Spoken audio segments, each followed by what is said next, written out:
Okay, I think we're going to go ahead and get started. All right, I'm going to talk a little louder.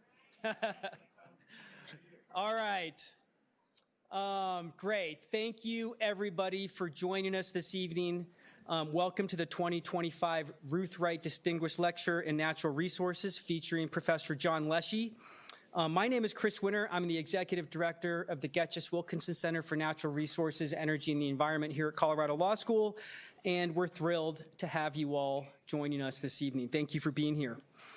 This event tonight kicks off an exciting few days for us here at the GWC and Colorado Law School as we talk about and celebrate the value of public lands to all of us here in the Western United States and to people across the country.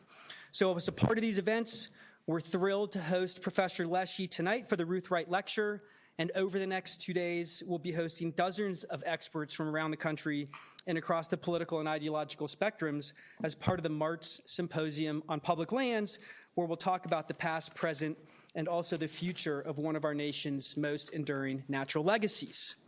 So before turning to the rest of the program this evening, I want to share a few logistics with you. First of all, if you haven't yet registered for the March Symposium, please join us tomorrow. You can show up in the morning and register. That's no problem. We'd be thrilled to have you. If you are registered and you're wearing a name tag today, I've been instructed to ask you to bring the name tag with you tomorrow. So very important. After tonight's program, please join us upstairs for an informal reception with Professor Leshy in Shade & Commons. We'll have food and drink for everybody. Opportunity to connect with friends and colleagues. So looking forward to talking to you all after the event. And lastly, I wanted to thank all of our student volunteers who've helped out tonight. Daniel Anderson, who's the Water Law Fellow for the Getches-Wilkinson Center, and Annie Carlozzi, GWC's amazing Assistant Director, who's over there. So please give them a round of applause.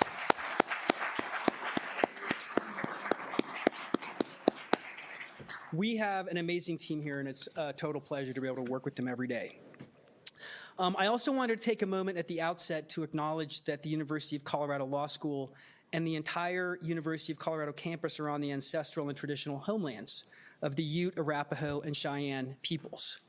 And further, we acknowledge the 48 contemporary tribal nations historically tied to the lands that are now called the state of Colorado. And so it's a privilege and an honor for all of us to be here together this evening. And of course, all public lands in this country are also the ancestral homelands of indigenous peoples. And it's important for us, I think, to acknowledge and honor that this is a complex and in many ways a difficult history for us. And so I hope that through these conversations over the next few days, we can talk about opportunities to address some of these past harms in the way that we think about our relationship to public lands. And with respect to all of these issues, I think Colorado Law School is uniquely situated to help move these conversations forward. For decades, GWC and the law school here have played a leading role in conversations about how we should protect and manage public land in the United States for all of us, as well as our other shared natural resources. This has been the work that we've done here for generations. And we've invested in this work because we know how important it is for our public lands, for the people of the West, and for our communities. And to help build on this legacy that we've built here, in 2018, the Getches-Wilkinson Center received a generous gift from the Wright Family Foundation to establish the Ruth Wright Distinguished Lecture in Natural Resources, to both honor Ruth's inspiring legacy and to convene these important conversations for our community and to build on this legacy of work. And Ruth, who's with us this evening while a student here at Colorado Law School, she led efforts to preserve Boulder's open space as public land for all of us. She led efforts to limit the building height in the city of Boulder so we can all enjoy this beautiful landscape. And so virtually all of us here in the room tonight, right now, have benefited from Ruth's vision and hard work. In 1980, Ruth was elected to the Colorado House of Representatives, and she served as House Minority Leader from 1986 to 1992, and ever since she has been one of our most respected leaders here in Colorado. So Ruth, we are so grateful to be able to honor your legacy through this program tonight and ongoing, and to have you with us this evening. So please join me in thanking and recognizing Ruth Wright.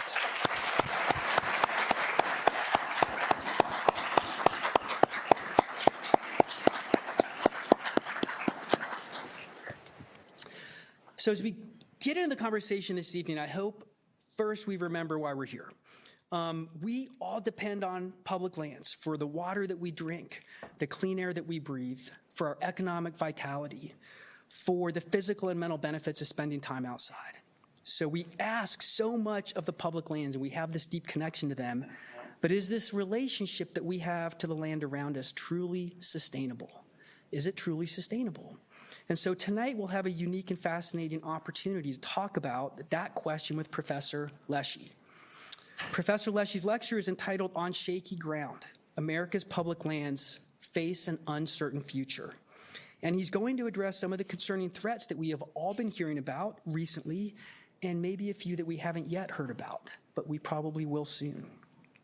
And as we reflected on the state of the public lands in this current day and age, we couldn't think of a better person to hear from than Professor Leshy. He has a long and distinguished record of public service. He served as the solicitor of the Department of the Interior from 1993 to 2001 under President Clinton. He led the transition team co-led the transition team for the Department of the Interior for President Obama, and he has also had an incredibly productive and impactful career in academia as Professor Emeritus now at the University of California College of Law in San Francisco, at Arizona State University, and he has a long relationship with Harvard Law School, his alma mater.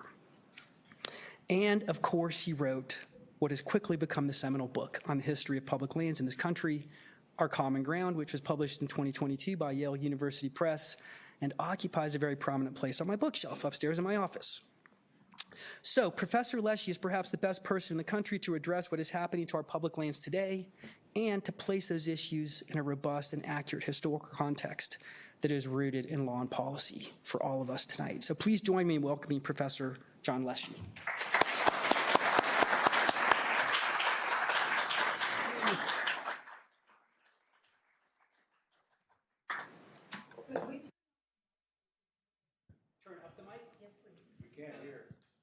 You can't hear? Can you hear me? Better? Good. All right.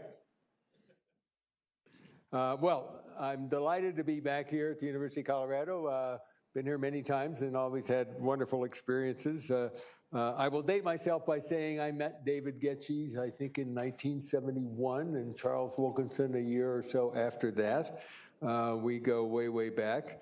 And I want to underscore what Chris said about the Getches-Wilkinson Center, because it really is the intellectual center of public land policy in the country, and is something that really we should treasure and do treasure. So I'm delighted to be here and to deliver the Ruth Wright lecture in the presence of Ruth Wright.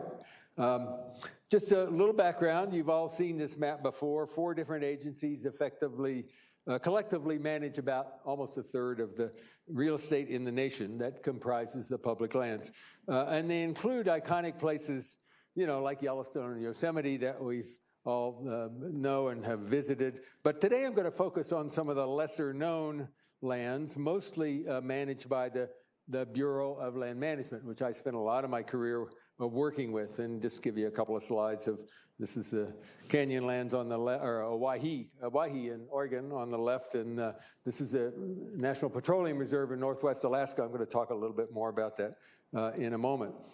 Many of those BLM lands, as you can see, possess many attractive qualities.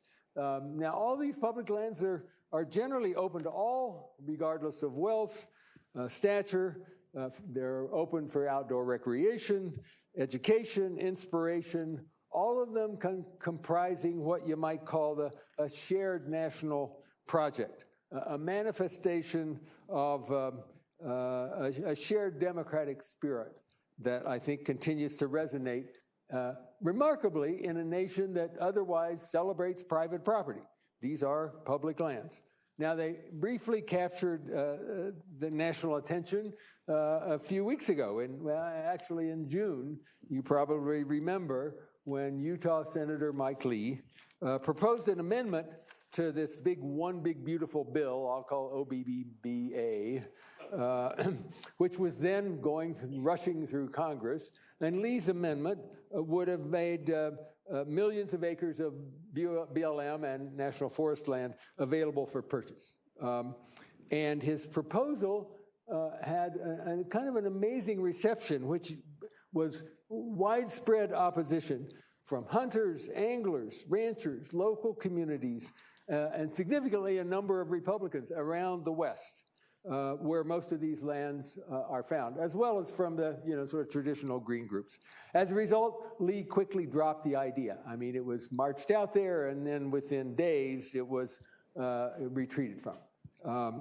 And now that backlash to people who followed this stuff, as I have closely, it simply confirmed the accuracy of what many public opinion polls have shown for many years, which is that public lands are tremendously popular with the American people, irrespective of geography, class, or politics.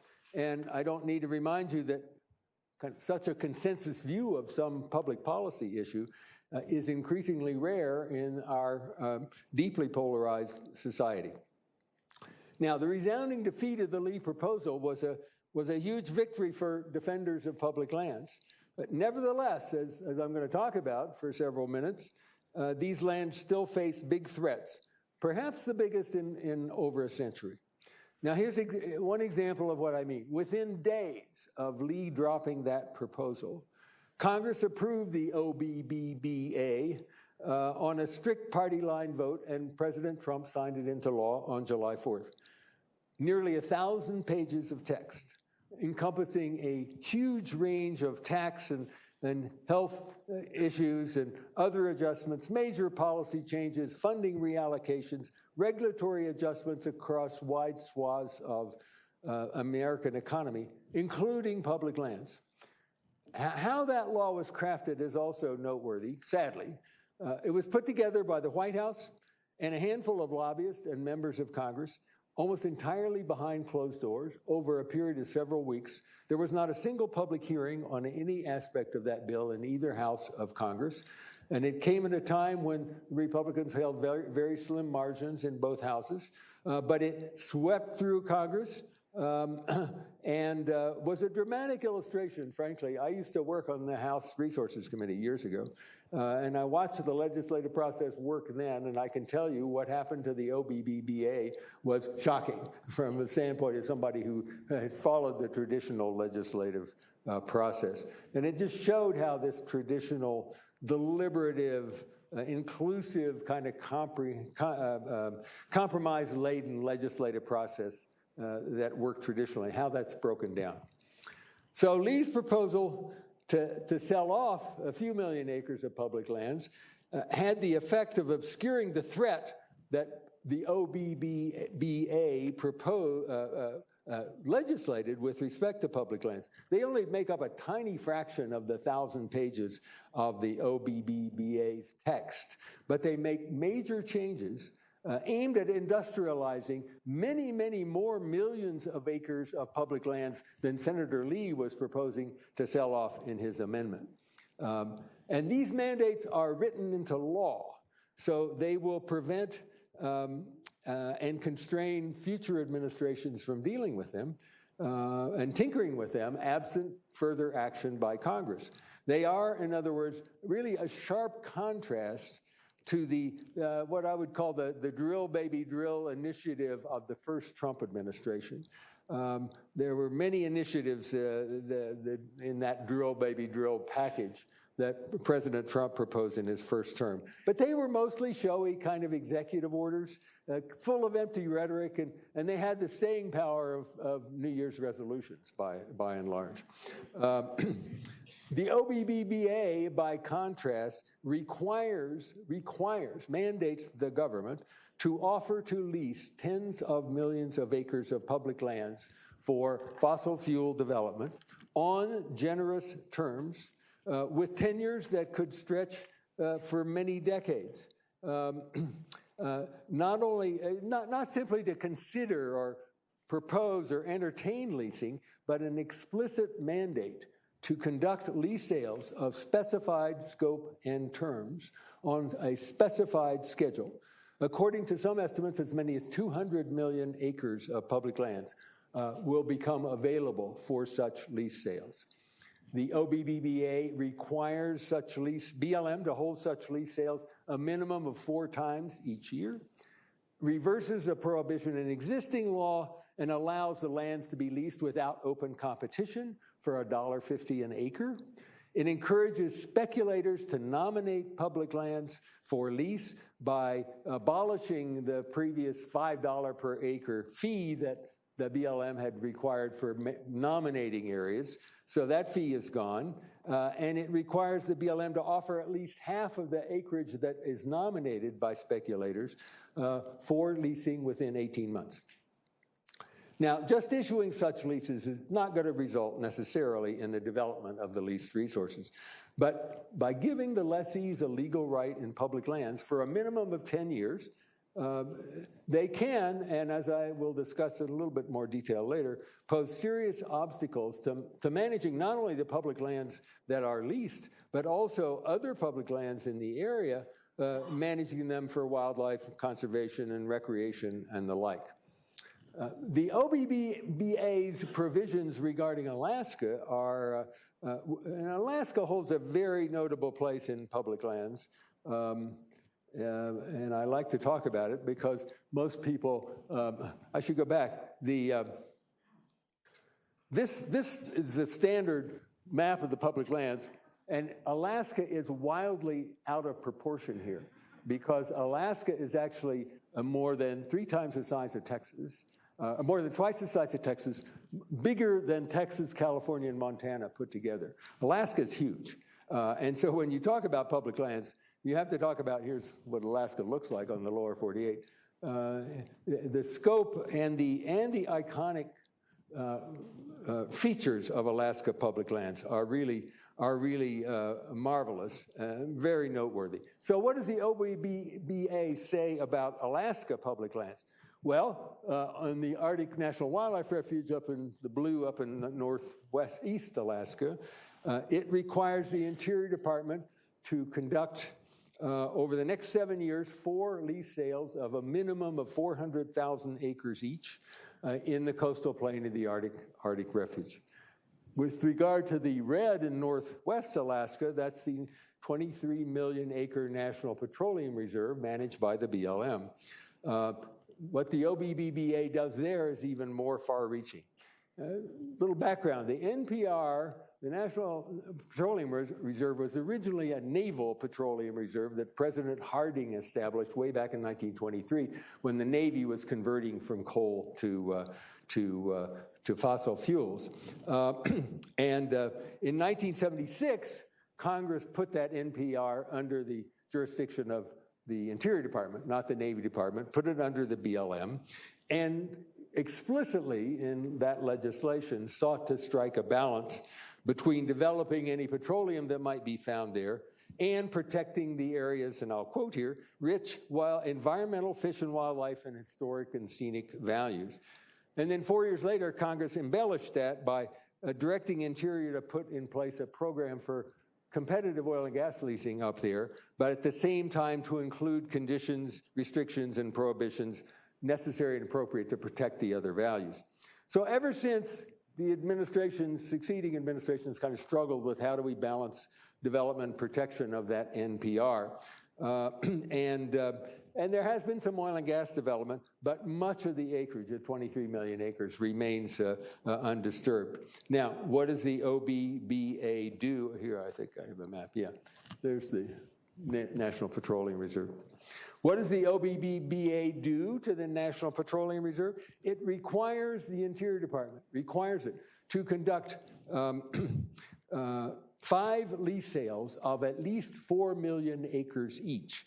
That is, as many as 20 of the 23 million acres in that reserve are going to be up for lease, and it specifies generous terms for all those leases. The OBBBA contains similar mandates for offshore leasing, submerged lands off the nation's coast. It reduces royalties for oil and gas lessees down to the minimum that Congress had established way back in 1920. Estimates are this, by the way, will reduce federal revenues from oil and gas on public lands by several $billion, half of which is going to come out of the state's share because the states get 50% of those royalties. The fossil fuel industry tried to paint all these provisions in the OBBA as a, quote, return to regular order.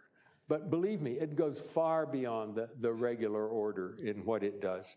It requires also an aggressive program of coal leasing on federal land, and requires the Forest Service and the BLM to nearly double the amount of timber that they sell from public lands over the next 7 years. Requires them to enter into not fewer than, quote, 40 long-term timber sale contracts for periods of not less than 20 years with options for extensions and renewal. Now note the paradox here. So while an outpouring of public sentiment for protecting public lands came out when Senator Lee proposed his amendment, and he dropped it like a hot potato. Within days of that, Congress adopted legislation that I've described that conveys many, many more millions of acres to public lands to industrial interests. So how did that happen? Why did that happen? What could have led to such assaults on the public lands, despite this kind of immediate demonstration of how the current management of public lands generally meets with such widespread public approval? Well, there's several developments in recent decades I think help provide the answer. The things evolved, sort of, I'm sure, talked about and considered. Fragmentation of traditional media, proliferation of social media, deepening polarization of the political system, political gerrymandering that we've heard a lot about in this election cycle of congressional districts. And the gerrymandering simply makes it harder for constructive facilitators of public policy to have successful political careers. We're paying the price for that. And then there's the rampant spread of disinformation we've all known about. Nicely illustrated, I have to come back to this, nicely illustrated when President Trump, the day he was inaugurated in January 2017, claiming that he had attracted the largest inaugural crowd in American history. Despite photographic and much other evidence that clearly showed the contrary. And his deputy chief of staff, Kellyanne Conway, offered the now famous defense that they were basing their contention on, quote, alternative facts. Well, sadly, alternative facts have since then only become more and more prominent in American life, because most Americans get most of their news now from social media. Powerful media platforms like X and Meta, controlled by hugely wealthy interests, no longer worry much about supplying their users with accurate information. In fact, instead, to maximize profits, they've largely ended any semblance of fact-checking for the information they make available. Thus, as one keen observer recently put it, a technology that, quote, originally promised to give everyone information and a voice has consolidated in just a few hands the power to destroy the very notion of objective truth, a power increasingly exercised to make the very wealthy even wealthier. Now, closely related to all of this is the increasing lack of respect for and disregard for the teachings of science on issues ranging from vaccinations to climate change. A fundamental factor, in my view, in all of this is a sharp rise in wealth inequality in recent years. And the gap is huge. The richest 0.1% today in America today controls almost 6 times as much wealth as the bottom half. This is a vast divide, and it leaves lots of Americans feeling worse off, and people tend to judge the fairness and effectiveness of the political system by how they're doing in it. The very wealthy exercise enormous control over the political system, which I have to note, because we're at a law school, was greatly facilitated by the U.S. Supreme Court in its Citizens United decision, where a conservative majority equated dollars with speech and said that Congress and the state legislatures cannot limit political contributions by wealthy corporations and individuals.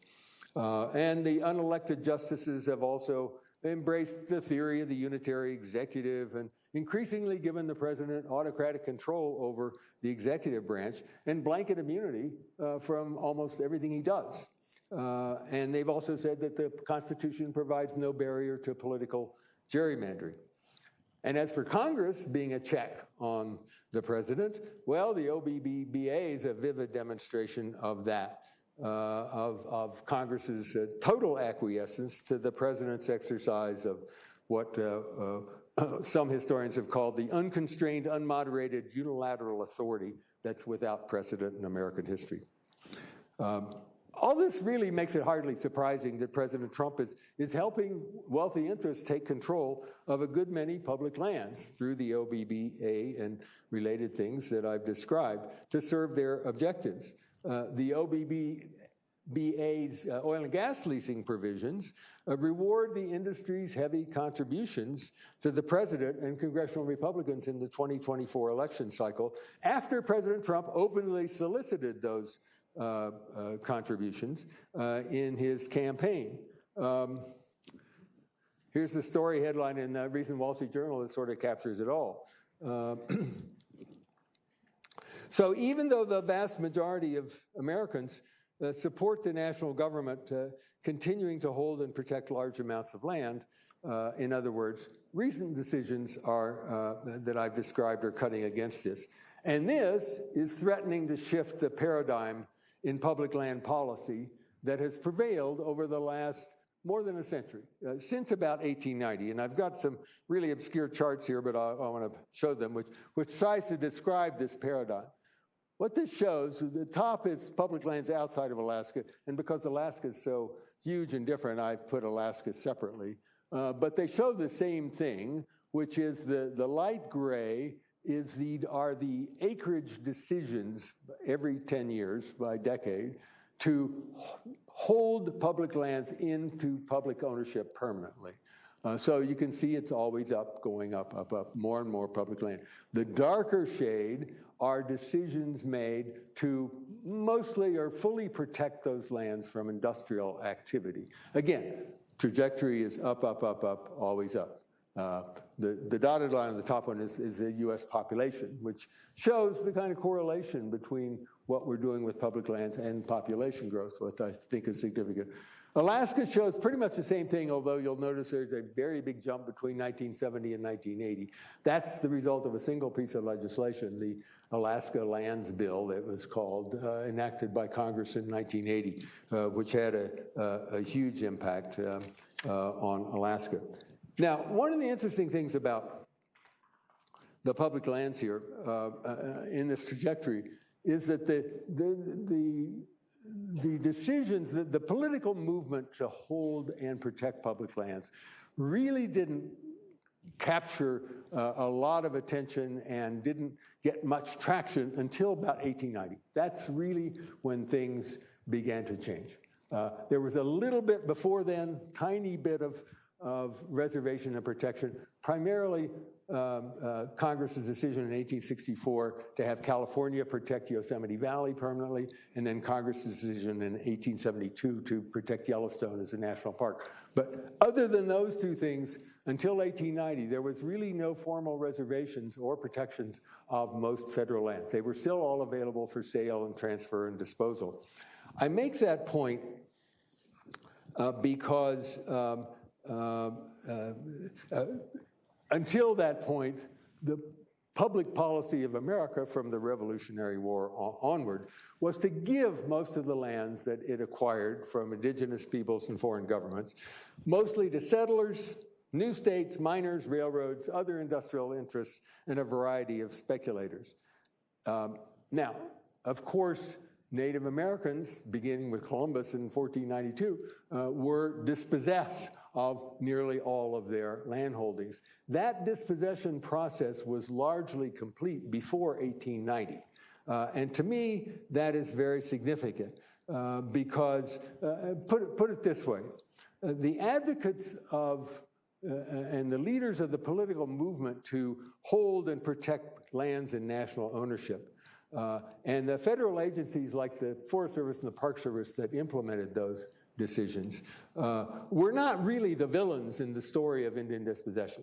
That had many villains, but it wasn't the Park Service that snatched the lands by and large away from the Native Americans. And this is important, I think, because When you characterize the federal land management agencies as the villains, it makes it harder for them and for the indigenous interests who still strongly identify with these lands to cooperate and collaborate, even though both agencies and tribes have much to gain from cooperating and collaborating. And to me, having watched public land policy evolve over the last 50 years, one of the major developments in that policy over the last few decades has been the growing influence of Native American interests in how the public lands are held and managed. And that's a very positive development. Well, so the paradigm took hold around 1890.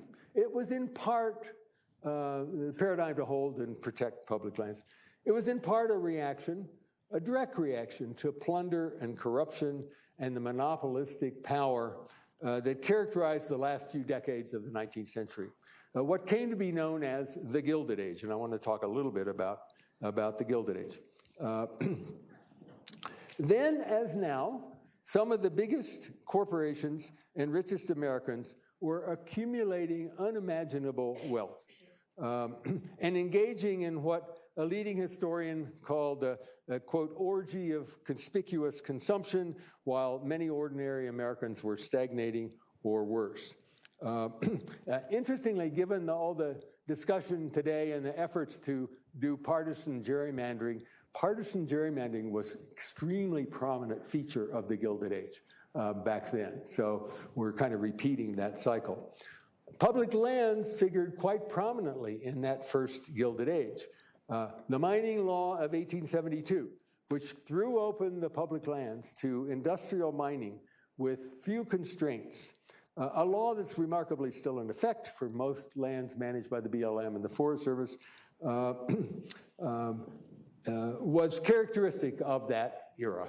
And its champion was this guy, Senator Stewart, Big Bill Stewart, a lawyer who made a fortune promoting the development of public lands, minerals in California and Nevada. When he became one of Nevada's first senators in 1864, he was the richest man in the Senate. He was not yet 40 years old, all from exploiting public land minerals. And here's the house he built, 19,000 square feet on DuPont Circle in Washington, D.C., then the largest dwelling in the District of Columbia.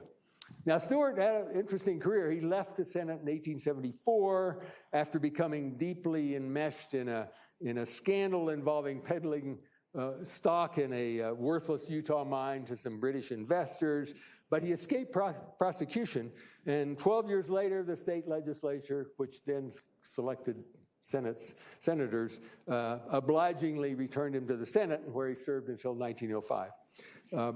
Wallace Stegner memorably called Stewart a figure, quote, to delight a caricaturist and depress a patriot. In fact, the label Gilded Age is taken from a novel of that title, co-authored by Mark Twain. And Twain, early in his career, actually served on Senator Stewart's staff until Stewart fired him. And Twain wrote a really funny piece about that whole experience with Stewart, which is well worth reading. You can find it online. Now, one of Stewart's counterparts in this Gilded Age was somebody called the Copper King. That was William Clark, senator from Montana. Twain described him as, quote, as rotten a human being as can be found anywhere under the flag. Clark bought a Senate seat from Montana. And in 1909, before he left the Senate, he condemned the forest reserves that were being created in Montana and elsewhere because it made it more difficult to log those lands. And he rejected the argument that the reserves would benefit future generations this way. Quote, those who succeed us can well take care of themselves. And it was only fitting that upon arriving in Washington, he bought Stewart's castle from him. You can't make this stuff up, really. Well, I would argue a similar spirit infects many of today's wealthiest, a hostility toward collective investment in the common good and a shared future. as one commentator recently put it.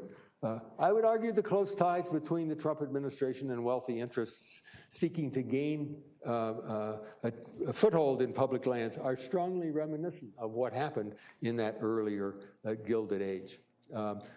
Indeed, earlier this year, President Trump noted that America, quote, was richest from 1870 to 1913 when the income tax was adopted. His Commerce Secretary, Howard Lutnick, has called the earlier era our golden age when, quote, we had so much money, we had the greatest businessmen of America get together to try to figure out how to spend it. When we talk about yes, so when we talk about the new Gilded Age, it's hardly a stretch to say that reviving the excesses of the earlier Gilded Age is an overarching goal of President Trump and his administration. They pretty much said that out loud and demonstrated it, as in a picture like this.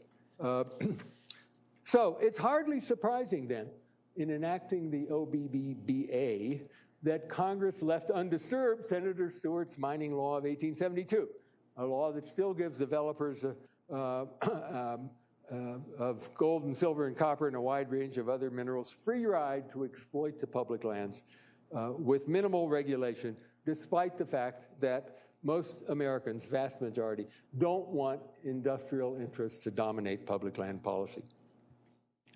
Other indications we're in a second Gilded Age can be found in the kinds of people that President Trump has put in positions of authority over public lands, like the Interior Secretary Doug Burgum, made a fortune in the tech industry, has had a long association with a Texas oil tycoon who's one of the richest Americans, and who, according to the Wall Street Journal, high-fived President Trump at his Mar-a-Lago election night party.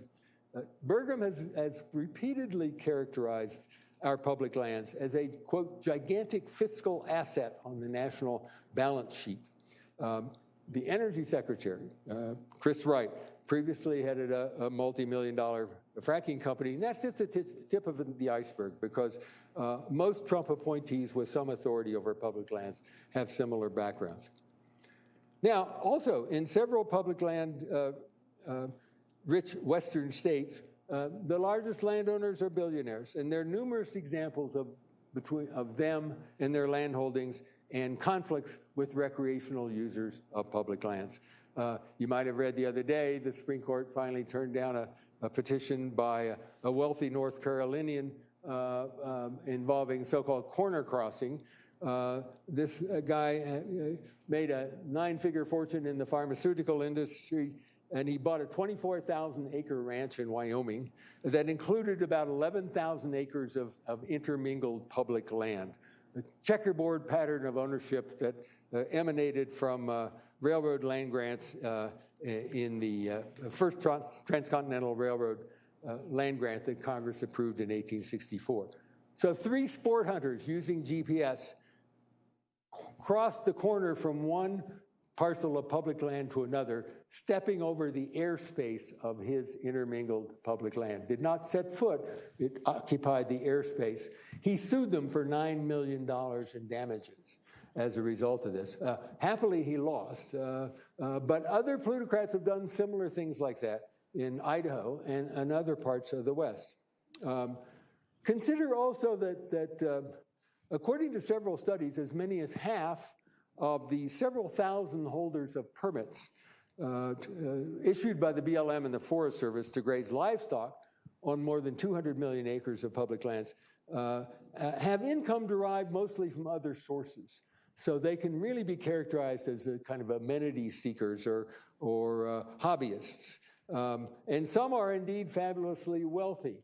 There's a beautiful valley west of Yellowstone called the Centennial Valley in Montana. And recently, or a couple of years ago, a large ranch that involved many thousands acres of permits to graze the public lands changed hands.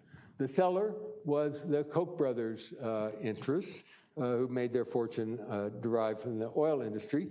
And the buyer was the owner of Fox News and the Wall Street Journal and several other enterprises, Rupert Murdoch and his spouse, now public lands ranchers.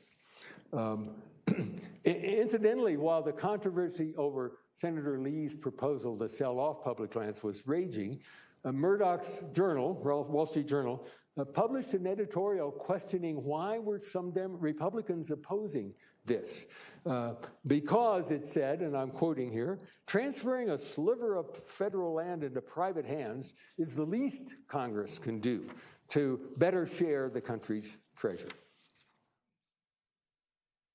Okay, now let me offer just a few thoughts I forecasted a while ago about the possible impact of the OBBBA's leasing provisions.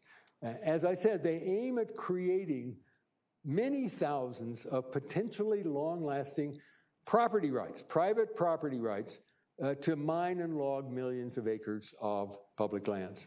And while they remain in effect, they can affect the management of many millions of acres of public lands, not just those that are leased or subject to logging contracts, but on other public lands in the vicinity that could be affected if and when the lessees decide to exercise their property rights and develop their resources that they have leased. And that could complicate and greatly thwart efforts to conserve wildlife and other natural values there. Their history provides some examples of what that leasing might lead to. In the early 1980s, for example, Interior Secretary James Watt leased off as much public land as he could lease for oil and gas in all sorts of places. And one of them was in the Rocky Mountain front in Montana. And it was a highly contested area where there were strong efforts to protect that land, but Watt leased them for oil and gas.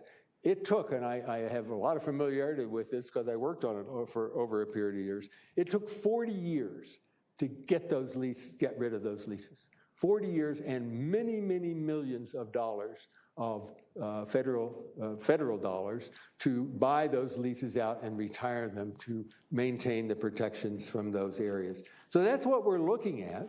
You know, we're looking at a repeat of that when we consider the impacts of the OBBBA.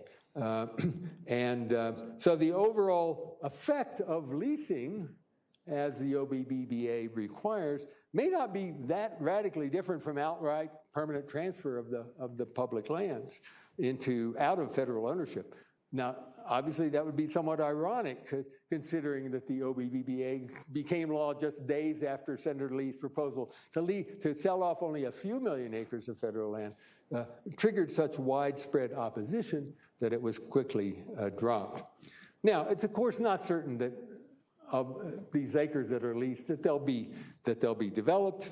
The decisions by industry whether to make leases and then develop them is obviously controlled by marketplace economics, price of oil, et cetera, et cetera. And so we don't know exactly what's going to happen with all this leasing that's going to take place. We also don't know, it's far from clear whether, wealthy enclaves like Jackson County, Wyoming, now the wealthiest county in the nation, the subject of a recent book called Billionaire Wilderness, which title kind of says it all, whether they'll welcome industrializing the public lands. And it seems extremely unlikely, at least to me, that the OBBA's call for accelerating leasing of offshore submerged lands is going to result in the Interior Department leasing land off Mar-a-Lago and other coastal retreats for the wealthy.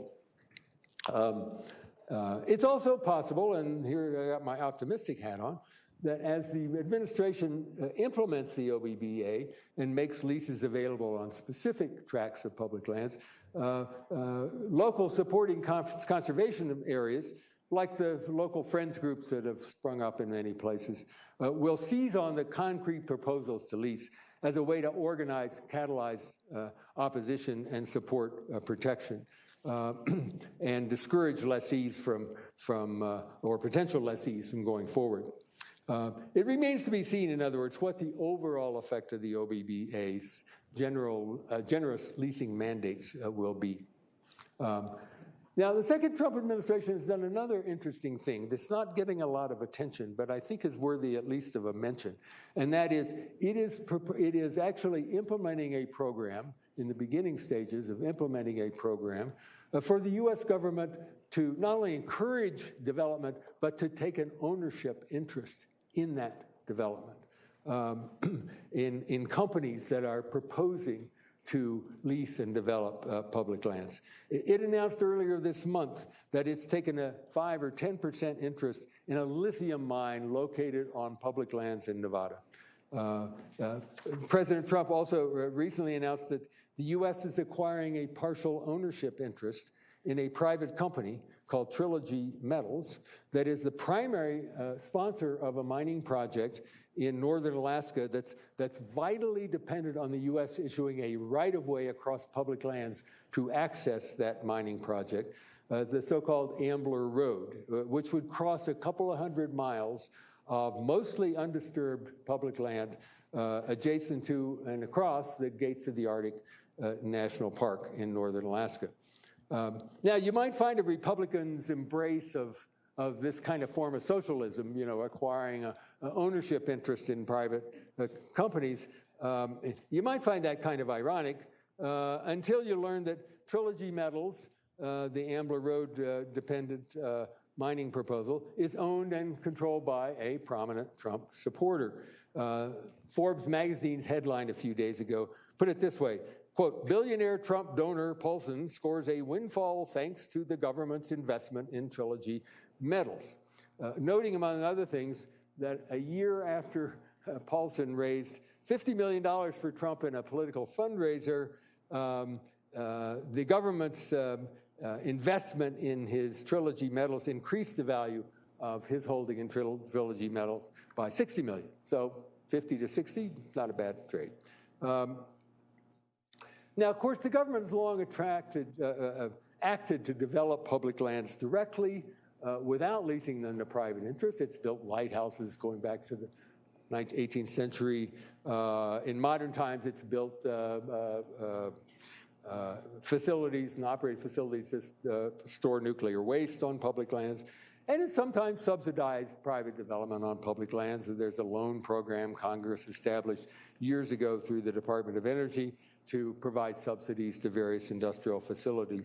But what the recent Trump initiative is different from that, I would argue, because it's having the U.S. take an ownership interest, an open-ended, indefinite tenure ownership interest in privately controlled public land dependent enterprises indefinitely. And at this point, one can only speculate about where this new pathway to industrialized public lands might lead. It's far from clear, at least to me, how U.S. ownership interest in such a project, how it squares with the responsibility of the United States to regulate those kind of projects, to protect the environment and other aspects of public lands.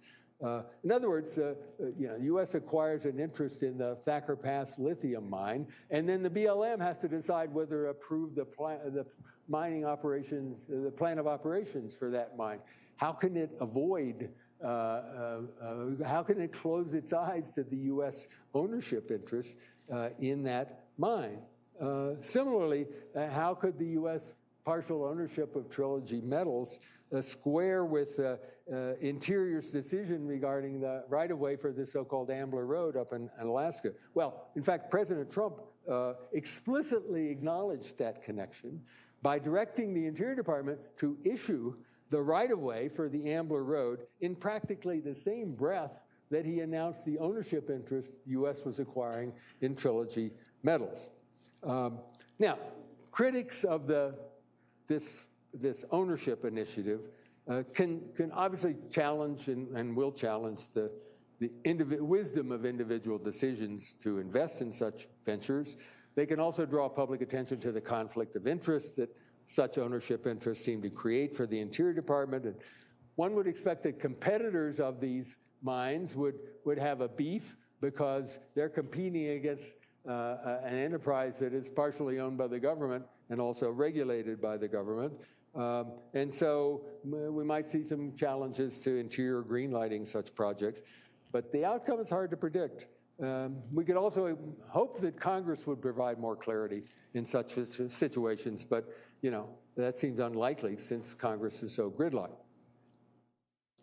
Now, In addition to all these moves I've described, the Trump administration is mounting another threat to public lands that over the long term I think could be even more devastating. I'm referring to its aggressive campaign to hollow out the 4 principal management agencies that manage these lands through deep personnel and budget cuts, stripping the agencies of managerial capacity and expertise that, among other things, prevents these lands from being loved to death from rampant visitation. This campaign is apparently designed, I shouldn't say apparently, I think it's designed to convey the message, ultimately, that the federal government can't really manage these lands. And so the aim is to really fuel the campaign for transferring these lands to state and private interests.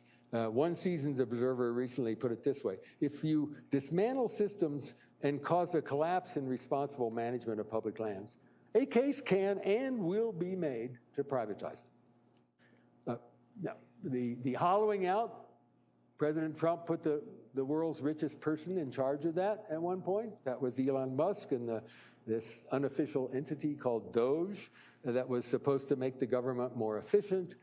Musk, of course, has long embraced the image of lazy bureaucrats gumming up the works by promoting what one observer described as a, quote, classic Silicon Valley story of condemning the public sector as unproductive while lauding the private sector as dynamic, innovative, and entrepreneurial.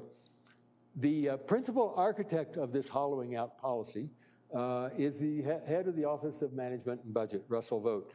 And his background is quite interesting in terms of public lands and public land policy.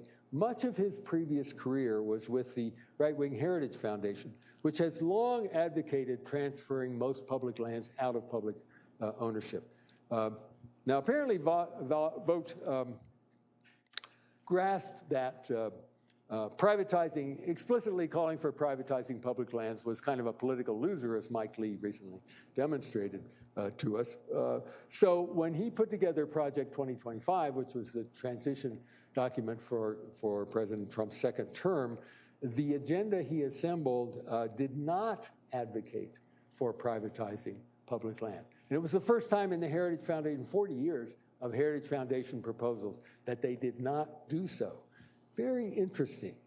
Instead, what they're doing, guided by Vogt, is this sort of OBBA partial privatization and this hollowing out of the land management agencies. Now, as a matter of fact, the 80,000 or so people who staff these 4 principal land management agencies, which, by the way, is a tiny slice of a total federal civilian workforce of about 2.4 million. So we're talking 80,000 out of 2.4 million people. They're the backbone of the public lands. I spent more than a dozen years in the Interior Department and in the other parts of the federal government, which has persuaded me, as many others are persuaded, that even though these civil servants are paid a lot less than people in Silicon Valley or on Wall Street, nearly all of them do a really good job and take great pride in what they're doing. And it really pains me to see them vilified the way that Doge and Vogt have vilified them. More than that, if you drain the agencies of this expertise and institutional knowledge that they possess, has huge consequences, real consequences on the ground. You're literally playing with fire when you lay off thousands of agency staffers who are not only picking up trash and maintaining trails and campgrounds, et cetera, but they're also putting out illegal campfires and working on fuels reduction projects to protect communities from wildlife danger. All that is threatened with disappearance. And it comes on top of really a decades-long chronic underfunding and deferred maintenance of infrastructure in parks and highly visible areas. And it comes at a time when public lands are more heavily visited for recreation than ever before. Now, a final thing to note about this hollowing out strategy is that it's not like a light switch. You can't just turn it back on if a more sympathetic administration comes into office.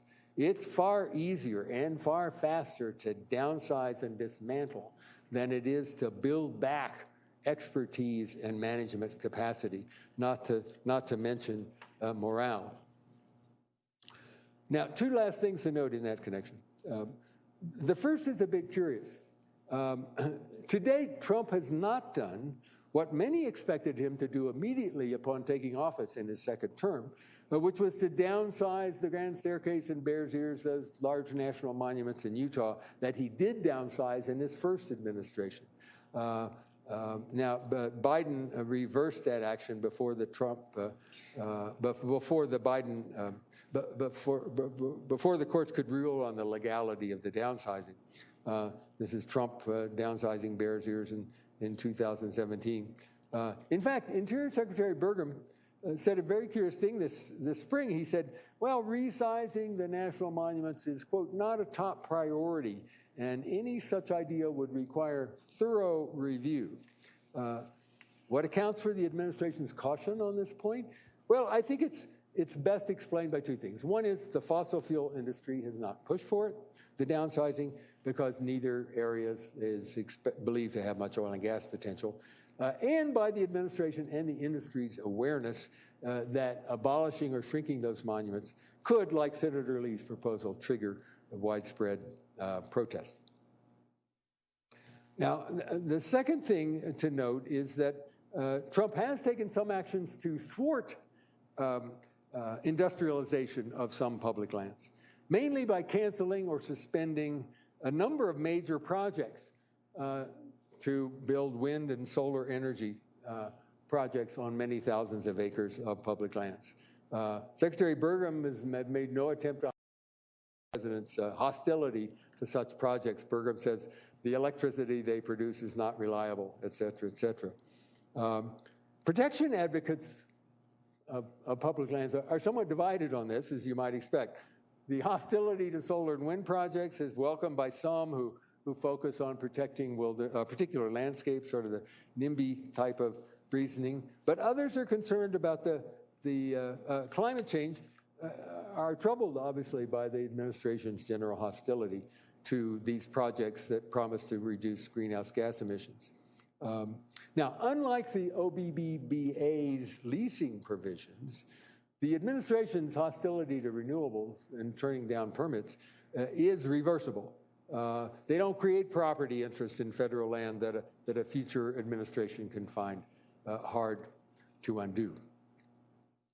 Well, there remains the question whether all of these initiatives I've described will fundamentally change the paradigm that has governed public land policy since about 1890.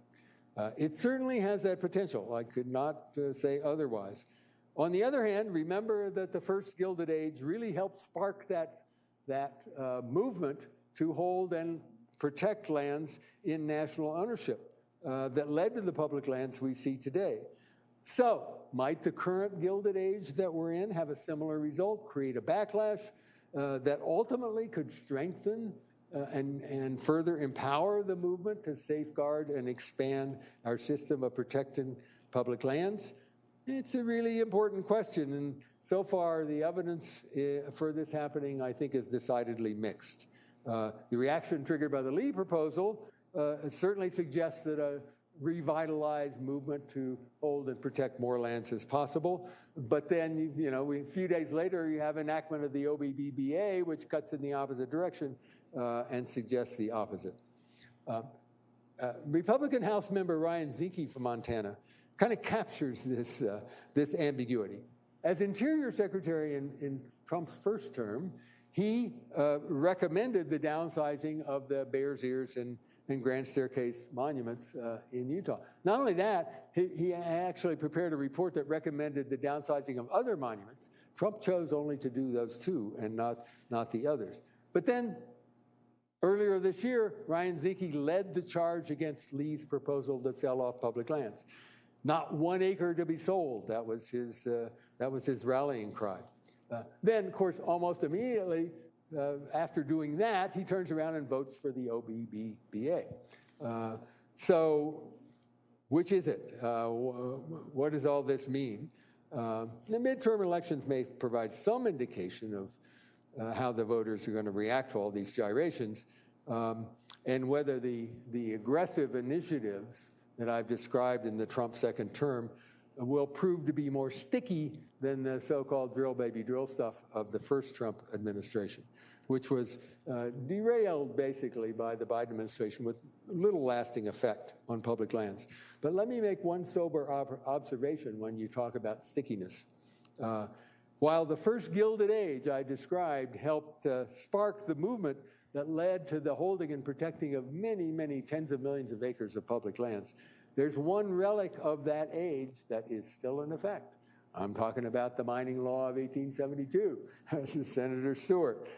It still governs hard rock mineral extraction on more than 100 million acres of public lands. So there's something that stuck from the first Gilded Age, and leads you to ask the question, how many things are going to stick from the second Gilded Age, even if there's a big reaction to the Gilded Age. So even if it turns out that the Trump initiatives don't really fundamentally or change very much the paradigm may nevertheless be shifting anyway to make it more difficult to hold and protect more public lands. Perhaps most important is the changing climate, fed largely by burning fossil fuels. It's a genuine wild card whenever you contemplate the future of public lands as a kind of sanctuary for nature to flourish and be enjoyed. As I noted, President Trump has long opposed efforts to curb greenhouse gas emissions and rejected the science on which it is based, and his administration his efforts of his administration to downplay the problem, rewrite the underlying science, and hail the benefits of more fossil fuel development, call to mind the early efforts 50, 60 years ago of the oil and gas industry to do just that. And this is one of my favorite slides here. I dug this out of Life magazine from 1962. It's a humble oil advertisement in which they tout the fact that they produce enough oil to melt 5 million tons of glacier. Reminds you of the tobacco industry's efforts to downplay the adverse impacts of smoking, or Purdue Pharma and the opioids industry's efforts to fuel addiction. Has some similarities there. Trump's Energy Secretary, Chris Wright, as I said, who made a fortune in the oil and gas industry, recently wrote that climate change is, quote, not an existential crisis, but simply a byproduct of progress that has, quote, modest negative effects. Well, one wag responded by saying, well, his position is really our dependence on fossil fuels is immovable, and we should all get over it and build seawalls and other infrastructure and tolerate much more heat, flood, fires, droughts, and the like. Wright emphasized that nearly every aspect of modern life depends on energy. But I think it's equally, if not more true, that modern life also depends on a reasonably stable climate. And the great weight of expert opinion is really contrary to Wright's assertion that greenhouse gas emissions have only, quote, modest negative effects. Climate warming is now causing more than $7 trillion of damage worldwide every year and rising. And virtually all experts, including experts across the business community, believe that addressing climate change and regulating greenhouse gas emissions is absolutely necessary for economic growth over the longer term. Put a little differently, if the president's indifference to emissions continues to prevail, not only our children and our grandchildren, but our economy will pay a heavy price, and so will the nation's public lands and the wildlife and other natural features that it supports. But, you know, while curbing greenhouse gas emissions is currently not a high priority for the government or the political system, despair is not an acceptable course of action. So let me suggest a more optimistic way to think about this climate challenge. Dealing effectively with climate change really requires the culture to muster the political will to decide that society's collective long-term interest is in ensuring that future generations will have a world worth living. It must prevail over shorter-term, narrower economic interests. Now, as I tried to demonstrate in my book on the history of public lands, The basic theme that emerges from that history to me is that time and time again, since 1890, the American political system has done exactly that, has made the decision to preserve iconic places for the future as well as present generations to enjoy by restoring denuded forest lands and by acquiring wildlife habitat to rebuild migratory bird populations, at the same time producing jobs and stimulating an outdoor recreation-based economy. Now, all that said, at this point, less than a quarter of the way through the second Trump term, it remains entirely possible that Trump will have presided over a paradigm shift in America's public land policy. On a scale of public concern, public lands, clearly rank far below issues like war and peace and economic and human health. On these and many other issues, America seems to be divided into two or more or less equal camps. And I don't need to remind you that the political system is more dysfunctional than it's been in a long time. And this suggests that it may not be realistic to expect that long-term trend toward holding and protecting more and more lands in public ownership will continue. Now, it does seem clear that many people who voted for President Trump in 2024 did not do so with the expectation that he would make major changes in public land policy. But, and this is the key but, it is still an open question, very much an open question, whether defenders of protected public lands can mount an effective national campaign to galvanize the large but mostly ordinarily silent majority that supports strong protections for these lands before many of them become convinced that the U.S. government cannot simply manage them effectively. Put a little differently, the Trump strategy of hollowing out and slashing the budgets and capacity of these agencies just might succeed in undermining public support for continuing U.S. ownership. Ultimately, public lands policy is set through the political process. Nothing in the U.S. Constitution says we have to have them. All it takes is an ordinary act of Congress to transfer every single acre out of U.S. ownership. What it boils down to is this: every generation of Americans must decide effectively what it wants to do with these lands. Without political support, they and the values they represent and they bring to our way of life will be lost. The future will be determined by how Americans react to the changes now underway. Will that longstanding bipartisan consensus on the general direction of public land policy endure, or will it unravel as the agencies are hollowed out, as climate change takes its toll, et cetera? Will rejecting rather than respecting the teachings of science really become the dominant attitude? Good policy doesn't just happen. It comes about because people advocate for it, speaking up and engaging in the political process. And for those skeptical that politics, particularly politics at the national level, can really make a difference to our daily lives, I'd simply say this: cynicism, nihilism, fatalism, apathy won't alter what is unfolding on a daily basis in our nation's capital. Hope comes from action, not the other way around. It's important more than ever for rising generations to engage in the political system that will determine their future, and that includes the future of the public lands. In 1961, in his inaugural address, John Kennedy famously said, "The torch has been passed to a new generation of Americans." But Dennis Hayes, who was the architect of the first Earth Day in 1970, once said, and I love this quote, "Don't expect anybody to pass you a torch. Power is an aphrodisiac, and no one in power wants to give it up. It's up to you to find it, seize it, and carry it to your destiny." Engaging in public lands policy is a concrete way for people to express what kind of world they want to leave for future generations. Our lives are not meant to be optimized through a screen, as somebody once said, but to be lived.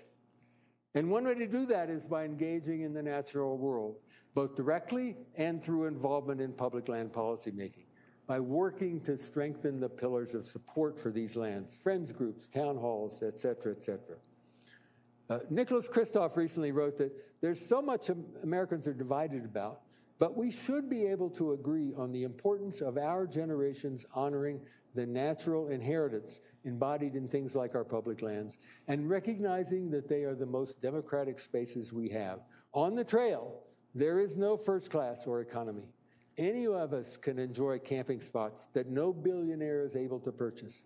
This is our great heritage to preserve and defend.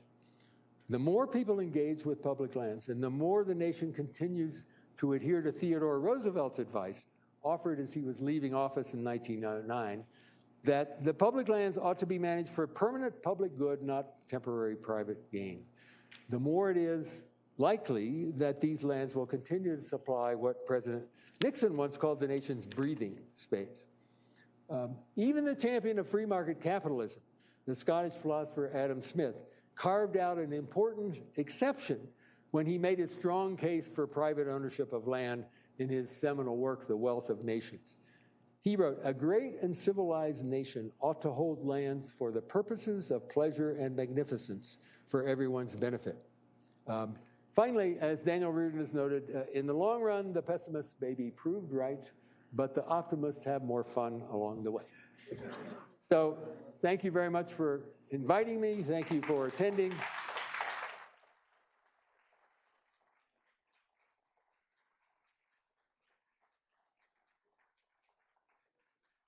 Happy to take questions, comments, and yes, even criticism. So feel free to unload.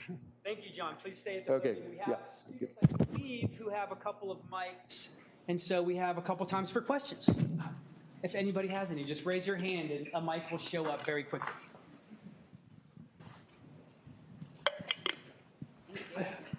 So they've obviously done a lot of what was in Project 2025's Public Lands chapter, but conspicuously not monuments. Why have they not done the monuments yet? Why they haven't downsized the monument? Correct, yeah. I think because they think it's a political mistake, disaster. I have no inside information, but I understand that when Trump downsized Bears Ears and Grand Staircase in the first term, he was shocked at how much criticism that got. I think he just underestimated, but he learned from it. He's a very shrewd guy in that sense. I think they have just decided that making those highly visible moves like downsizing a monument is not worth it. Now, will they rewrite the proclamation to change how it's managed? Will they undermine or weaken the protections afforded? I think we'll probably see some and maybe a lot of that, but I think the big splashy stuff like Senator Lee's proposal or downsizing the monuments, it's not going to happen. I don't think it's going to happen. Yes, assuming an entity were to lease federal land right here. Oh, yeah. Is there a timeline required for development, i.e. the 1872 Mining Act? And what is the environmental review process, and has that been gutted? Well, the timeline is this. If you get a lease, this is true, I think, of all oil and gas and coal leases, you get it for 10 years. Kind of no questions asked. That is your property right that you can try to develop within 10 years. Now, in that 10-year process, you have to, the lease will expire after 10 years unless you take steps to develop it. And that involves you in the agency review process and plan reviews and all of that kind of stuff, which can take time and may result in non-development, although remember, it is a property right. So if the government doesn't have a very compelling reason to deny you the right to develop, they may have a good case. So like in that, the leasing that Watt did in the Rocky Mountain front, none of those leases I don't think were ever developed, but when proposals to develop happened, the opposition to such development led the government and the Montana congressional delegation actually to support legislation to appropriate federal dollars to buy those leases back so they wouldn't be developed. So that can happen. But the short answer is the lease itself is a transfer of a property right that is good at least for 10 years and maybe longer. And if you do some development, it can last indefinitely. I mean, the way the Mineral Leasing Act operates is If you are extracting oil and gas, you go on for as long as you can extract oil and gas, decades, centuries even sometimes. That is different, by the way, from an ordinary right to go out and hike on federal lands or a right to graze cows on federal lands, because that doesn't involve rights. They don't involve the same kind of property rights. That's a different thing. These leases, these mineral leases are really much more powerful as a legal mechanism. Thank you, first of all, for that wonderful lecture. On the topic of optimists versus pessimists, given how lawless this administration is and the amount of leeway that the Supreme Court in particular seems to be giving them, does public lands law still matter? Well, it's a good and somewhat open question. We're seeing all kinds of things challenged in court, and we're seeing a whole range of court decisions that go all the way from they can do whatever they want to no, there are limits, and we're going to try to enforce them.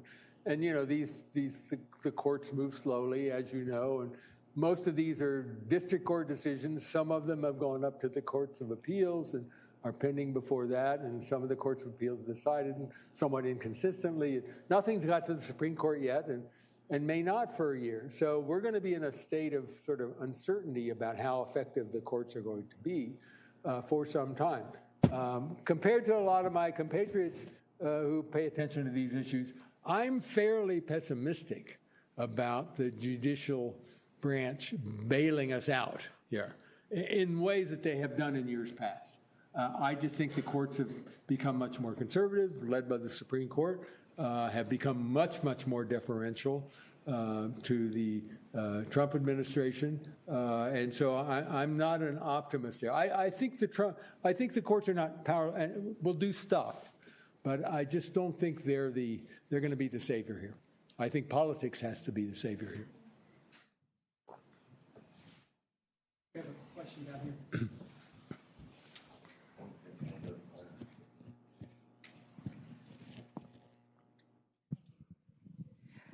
We read that the demand for coal is going down. So, I mean, what kind of, how do you expect business to act? I mean, is there any saving grace there that business decisions will help? Well, I think the coal, the parts of the OBBBA that call for more coal leasing, I think those are going to, if not completely, almost completely go unaccepted. I don't think you'll have many, if any, bids from companies. So the OBBA simply requires the government to put it out there for leasing, and if nobody accepts the leases, then it goes away. We saw an example of this actually in the first Trump administration. You may remember after a big 40-year fight over whether there was going to be oil and gas leasing in the coastal plain of the Arctic Refuge up in northeast Alaska. Congress in 1980, in the big Alaska Lands Bill, had said no leasing up there unless Congress makes a new decision to allow it. And then the industry fought for 40 years to get that area opened up for leasing. And in the first Trump term, on a strict party line vote, the Republican-controlled Congress passed a bill that opened the Arctic Refuge to leasing for the first time in 40 years. And they held a lease sale before Trump left office, and the major oil companies, none of them bid. None of them. It was a big bust. The Trump administration said, we're going to lease this and make billions of dollars in revenue. They got a total of $14 million in bids from an Alaska state agency and nothing else. And the Alaska State Agency, I think, eventually gave up their leases. So that was a big nothing burger. Now, the OBBBA requires them to do that all over again. In fact, I think it says 4 lease sales in the Arctic Refuge. So it'll be really interesting. They're gearing up for one now, and it's going to be really interesting to see if any of the majors bid on that. Now, having said that, in the petroleum reserve to the west, very different. I think the industry stayed away from the refuge because it was so iconic and they knew, in part because they thought there's probably not as much oil there as we think, but in part because they didn't want the public backlash. It was sort of like Bears is, we don't want to make this big visible, let's develop this protected area. The oil companies just didn't want that, and so they didn't bid. Now, in the Petroleum Reserve, it's a different matter. They bid. They want to develop that. A lot of them do. And so the lease sales that are going to be offered in the NPRA are probably going to have a different outcome. I mean, these companies are not stupid. They react to, they understand public perception and are affected by it, so, which is a positive thing. And I'm around afterwards. You can bother me. So.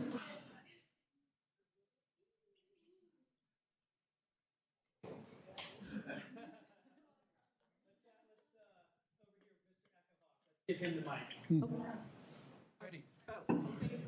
Heaven's sake, with John Echohawk's support, I will now ask you, the hardest thing for me to put together, since you brought up the inequality of wealth as a factor of what is driving us into unfortunate conduct, is there a way that can be connected to the support for public lands and the reminder of that? I just thought, I wasn't able to say, oh, John will now connect the terrible inequality issues with the cause of supporting public lands.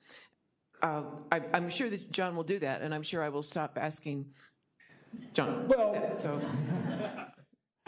I think the way you have to connect them in the public mind, and I think one way you do that is to tell some stories. I think the corner crossing case is actually a wonderful example. It's a wonderful story to tell about, this is a guy, a very wealthy guy who buys a ranch and tries to lock up 11,000 acres of public land inside its boundaries by suing the corner crossers for trespass.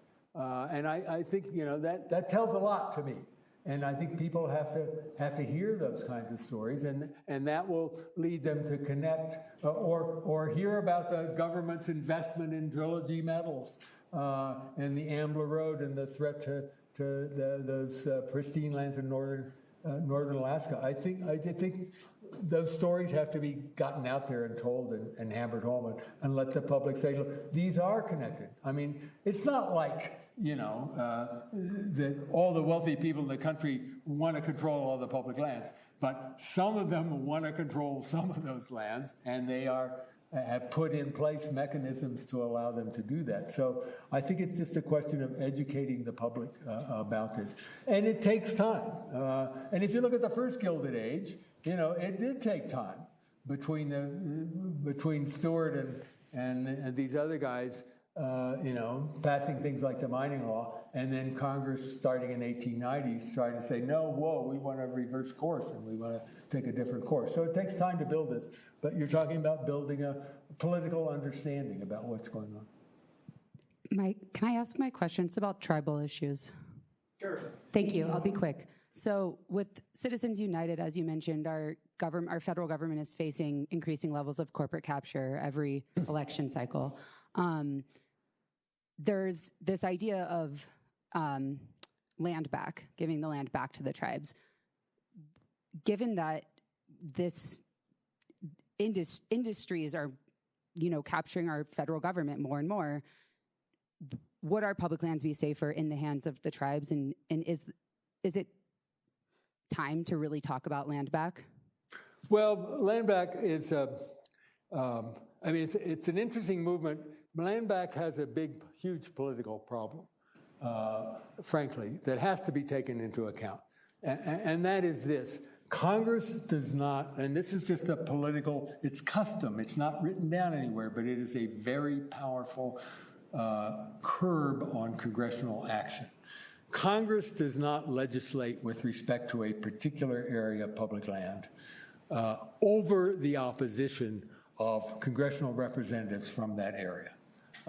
There is a strong element of local veto. And the reason, if you think about it, is kind of obvious, and that is a congressman from Ohio does not want to tell a congressman from New Mexico how public lands in his district in New Mexico ought to be managed, by dictating it, for fear the same thing will happen to him. You know, he doesn't want the congressman from New Mexico telling him how the public lands in Ohio are managed. So it's a kind of just a fundamental characteristic of the political system. So you can't, giving lands, whether they're public or not, giving lands to tribes, restoring them to tribes, land back, doesn't happen with, it takes an act of Congress, basically. And you can't get an act through Congress over local veto. It has happened sometimes, but only when the local politics work out. And the example I use to demonstrate this is, you know, in some ways, I used to teach Indian law too, and in some ways, maybe the most outrageous, except for California, the most outrageous example of a Native community getting ripped off and unfairly deprived of land is the Black Hills of South Dakota. And the tribe ended up suing and getting a huge dollar judgment that they've never taken because they want the land back instead. And they've been fighting for, God, 40 years, longer, to get the land back. At one time, I don't know, 25 years ago or so, Senator Bill Bradley introduced a bill and championed a bill. I really worked hard to get it passed to give at least a portion of the Black Hills back to the tribes. And it never went anywhere because of this problem. And the local representatives in South Dakota, senators and House members wouldn't support it. So that's a fundamental problem with land back. Now, there are a number of things that can be done short of that, and are being done in many areas. Things like co-management, co-stewardship, you know, giving tribes more of an influence and a role in how the public lands are managed, short of transferring title, land back. But there are many things you can do short of that. And a lot of those things are being pursued, and with good success. I mean, I think that the rise in Native American influence over public lands is really one of the great stories of the last 25, 30 years. It's been a pretty radical change from previous times. Join us tomorrow. Okay. Professor Yeah. Racehorse will be moderating All right. a fascinating conversation on